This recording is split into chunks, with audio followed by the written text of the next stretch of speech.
Hello everybody. Hello everybody. Nasa ano tayo ngayon? Sombrero kasi mainit na eh.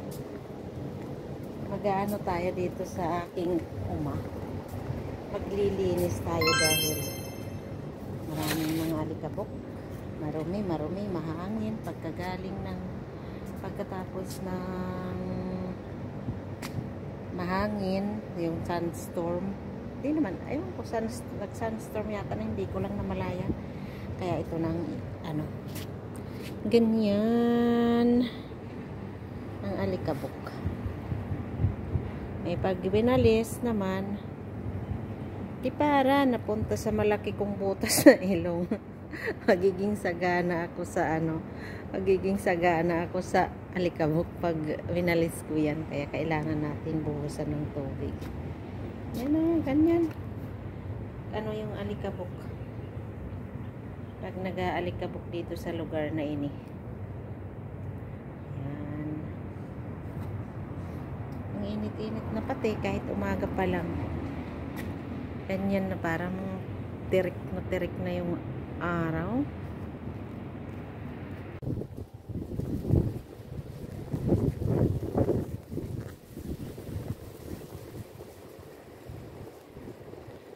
Yan, mahangin na naman.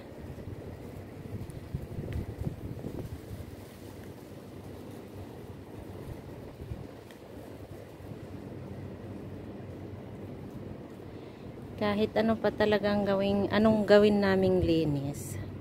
Kasi dito medyo malinis kasi nawawalisan ng hangin.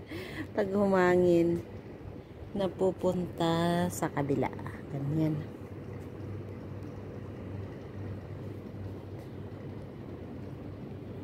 Ayan yung boy. Hindi pwedeng lumabas kasi gusto nilang lumabas, kawawa naman. Hindi naman sila pwedeng makalabas. Yon. Hello everybody. Ang mga boys. Hindi pwede lumabas. Sorry man. Sorry. May malalikabok pa. Hindi pa tayo nakakalinis. Maglinis muna tayo. Ayan ang hitsura.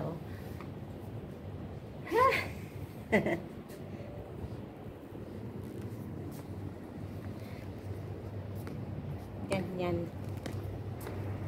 Kasi nga pag alam naman nating lahat pag nandito tayo sa lugar na to, pag maalikabok ay talagang hindi joke.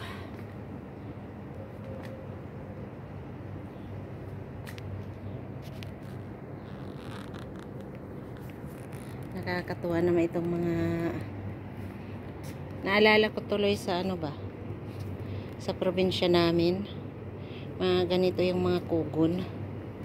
Tapos ito sasabihin nila, tapos sabi nila kasi taga probinsya nga kami. Pag inano daw ito sa bibig, tas gaganunin ng pag inalagay ba sa paano ba ipaliwanag? Kukunin nila ito, tapos mga kalukuhan ba nung mga unang panahon. Ay paano baga? Tika saglit, di ko alam paano. Sasabihin, ganito daw,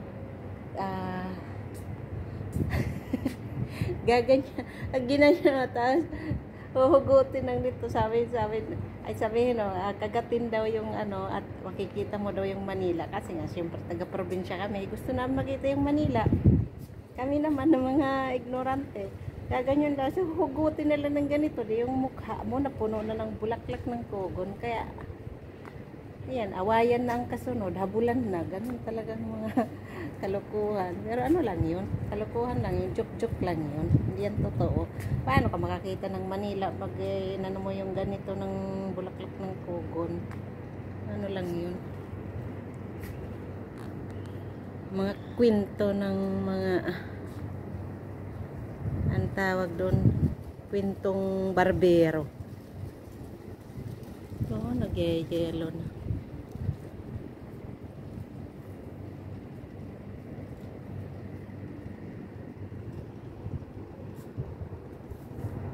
Ganda sana ito kasi mga bonsai lang sila, mga maliliit lang.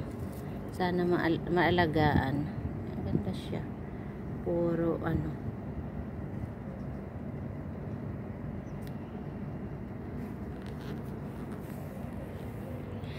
Ganon ang kwento. O maglilinis na ako at malawak-lawak itong kailangan kong linisan. Nagpaano lang. Commercial lang dahil dito sa lalako lang sa probinsya namin. Sa bundok. Ganito kasi maraming kubo.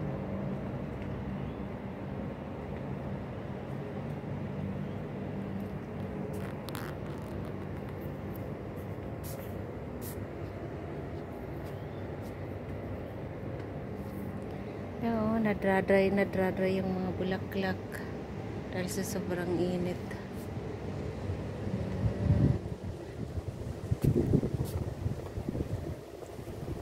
Ganitong mainit. Yung ano namin na yan, talagang hindi yan mawala kasi harang namin yan sa sa mga boys na yan na makukulit.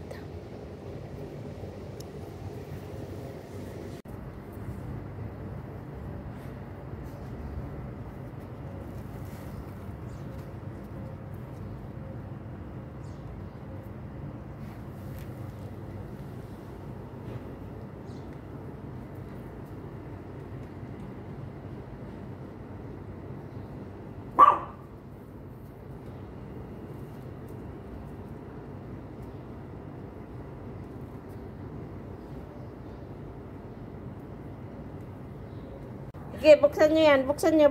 Dali, buksan nyo. Dali. Yeah! Naiiwan ng liit-liit na 2 inches lang ang paa.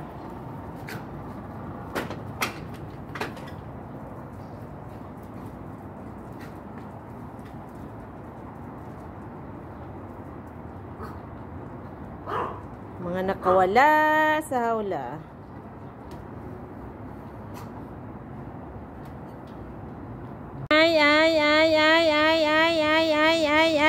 Ay. Ta!